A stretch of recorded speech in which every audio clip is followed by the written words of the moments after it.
One of Us is a dialogue podcast profiling people in and around the Diocese of Wilmington.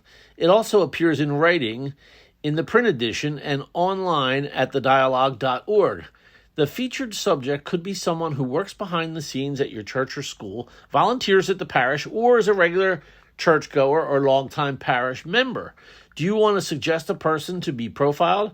My name is Joseph P. Owens, and I'm editor and general manager here at The Dialogue. Drop an email to me at jowens@thedialogue.org or call 302-295-0695 if you have a suggestion for an interview subject. Today's interview subject is Phyllis Ministero-Rockwell, and Phyllis is a resident at Marydale Retirement Village. Phyllis, welcome. Thanks for joining us. Thank you for inviting me. So tell us a little bit about yourself. Where did you grow up, and how long have you been involved here at Marydale or living here at Marydale? Yeah. I've only been I moved into Marydale on January 1st. Happy New Year. Yeah, nice. Okay. I was born in Manhattan General Hospital. Okay. In a long time ago. Yeah, that's fine. And I was not supposed to live. Oh. So I was taken from Manhattan General by favor of the United States Army helicopters, and they heliported me to where I was to expire at Bellevue Hospital. Oh. I stayed there for many, many, many months. Mm-hmm. But a woman that my mother had been watching, taking care of me, Right.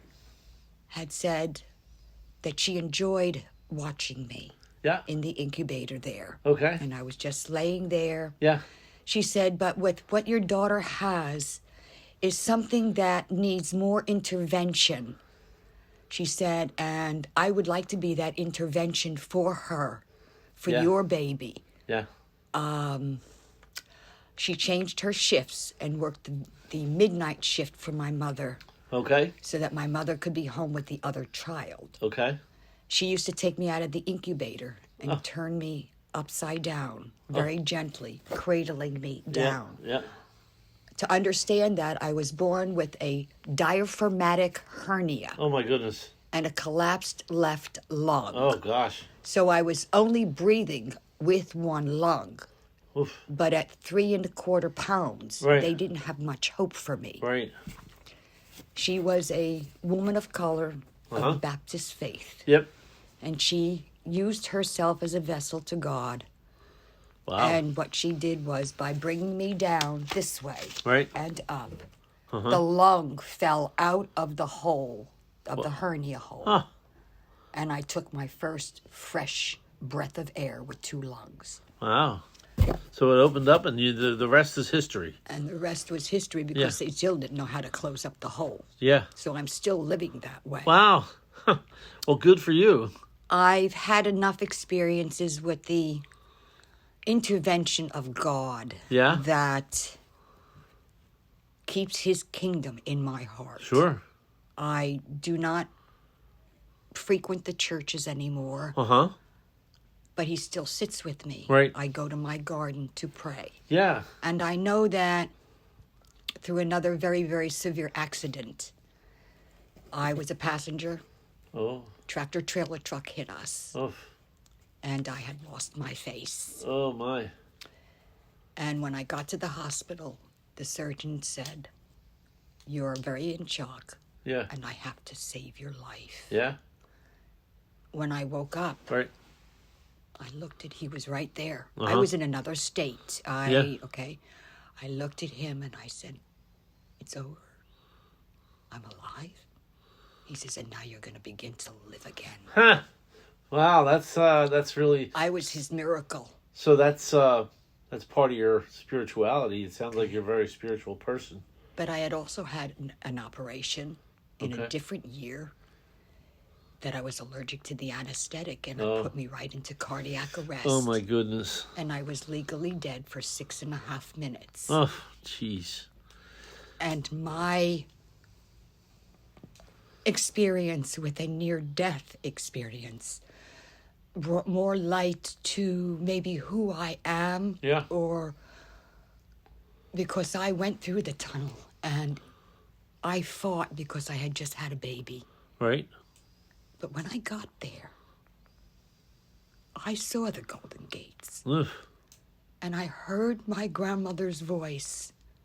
And her name was Angelina. Okay. And she said, Lulabelle, you're not staying.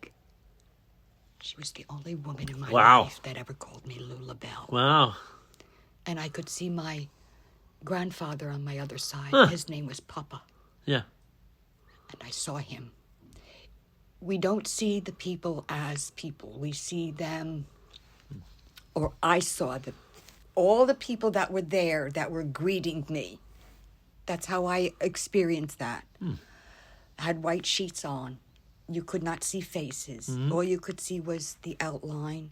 It was clothed tight, not tight, with crosses. And she was the only one who spoke to me. Right. My grandfather, when I looked at him, or thought was my grandfather, Right. he nodded that person. Mm-hmm. So I guess I felt that I had connected with Both of two them. grandparents. Yeah. That's really something else. And St. Peter came, and he said, I have a message from God to you. Mm-hmm. He says, you're not staying. You have a mission on earth to complete for God. That's a good segue. And what? That's a good segue. I was going to ask you about your occupation and what you did for a living, so that's part of your mission, right? What ended up being your mission? Well, my mission really was just being respectful and caring to people. Sure. I was 25 years in a total, but I was 15 years in Girl Scouts. Uh-huh. I had many, many jobs there. Okay. I didn't work. Oh, you worked for them. Well, not paid. Oh, This is all volunteer. Okay. Did you have an occupation in your life?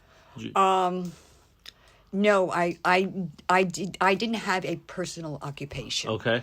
But what I needed to know when my husband was alive, he was a truck driver. Yep. He wasn't when we met, but he asked me, he wanted to go back into trucking. And I said, sure. I said, I don't know how to do all this stuff, but I'll learn. So I taught myself. I sat down, figured out a spreadsheet. Yeah. And from there we went on, and I was a truck driver. I stood behind the man who drove that wheel. We ran our trucking company. Okay. And then we opened up a small mini construction company. Oh, okay. And then we had a pool company. We did it all. Wow. When he died. Where was that? Maine. Oh, okay. Yeah. And then after he passed, I came down here. Okay, so and what about your family? My mother was born and raised in Manhattan. My father is an immigrant to the country. Yeah. He was born in Dracarmuto, Sicily. Okay. And, You mentioned children. You have children? I have 3 children. I have 2 boys and a girl. Okay. Are they local to Delaware here? Or? Just my daughter. Okay. Where she's in? She works in Delaware here. She Okay. works for Limestone Veterinarian Gotcha. Hospital. All right. Okay. Yes, she did go to college, but she majored in anatomy. She majored in anthropology, all Latin cultural countries. Okay. One son went into the service, and the other son went to college. Also, the same thing, studied anthropology. And they learned in that anthropology about all the things that I taught them that they said, Mama, that's not true. Because my daughter kept coming back to me. She says, you know what, you told me about this and this. She says, it's really true. She says, people don't believe all this stuff till you study it. Yeah. Well, we like to talk about spirituality and faith here at One of Us, and it sounds like you have good reason to have strong spirituality. What is the most important part of your spirituality? That I can speak to him and nobody knows what I'm saying but him. Okay. And that happens pretty frequently, right? You talk to God? I talk to God all day long, honey. Mm-hmm. When people live alone and there aren't enough family to say, call you every day, call you once a week. People are busy. People don't do those things anymore. There were times where we sat down and actually wrote them a little letter or a little card. People don't do these things anymore. Right. It's a different world. That's true. It's a whole different world. And our world has definitely lost a lot of respect for people.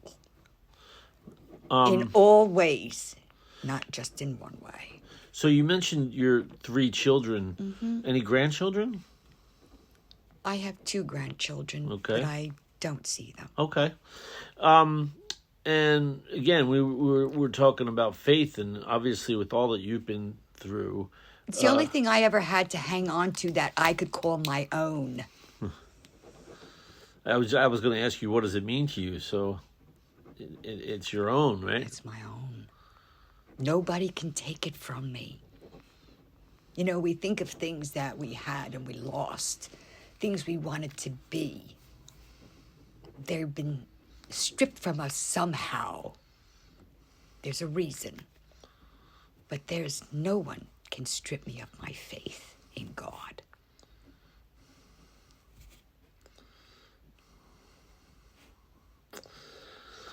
That's pretty strong stuff. You feel pretty strongly about it, right? Your faith? My faith. Yeah. And I'm not always happy with some of the stuff that we were taught within Catholicism. Right. But those, to me, were not Jesus' laws or rules or thoughts. They turned out to be man-made. Right. Okay. And I always bucked the man-made ones. Yeah. I was just that type of child that, okay. I know that, I remember, although I love it, Fridays was fish day because you weren't allowed to eat meat on Fridays. Right. And the priests and the nuns would look at me because I did go to Catholic school. And they would go, she don't have to do that. She says, look how skinny she is. She needs the meat. She's not. I was never of good weight. I was a small-built person. I'm still a small-built woman. Right. And when it came to Lent, it was always you give up something. You know, why would we give up, they would give up cake, cookies, gum, whatever. And they would say, well, she can't give up anything. She has to eat. And I said, well, what do I do with it? And they said, think of something that you don't want to do anymore. Like adults. She used that as the adults, they smoke. Well, they want to give it up for Lent. Right. You give up something like that, or you give up, or you change it around. You don't give up something, but you give more of yourself, more respect, more good mornings, more good afternoons to people you walk on the streets. Right. You know, there's nothing wrong with walking down the sidewalk, say in historic Newcastle. Mm-hmm. Okay, you walk down the streets, everybody said good morning or good afternoon to each other. Right. Okay, that's a plus for that community. Mm-hmm. But when I wake up in the morning, because of my own mishaps, right, I say good morning to God every time I see myself in the mirror. Every morning. That's good. Yeah. Nice way to start your day, right? I'm in good health. I mean, I just left the cardiologist. He said you got 120/80 blood pressure. I can't ask for more. Ha! That's perfect, right? Just about, yeah. It's perfect. That's excellent. Well, Phyllis, thank you for joining us on One of Us. It's been nice to get to know you a little bit. I appreciate that. Thank you very, very much. Yeah. And thank you for joining One of Us, a profile on people who support the church in the Diocese of Wilmington. And don't forget to follow us online at thedialogue.org for your latest in Catholic news and features.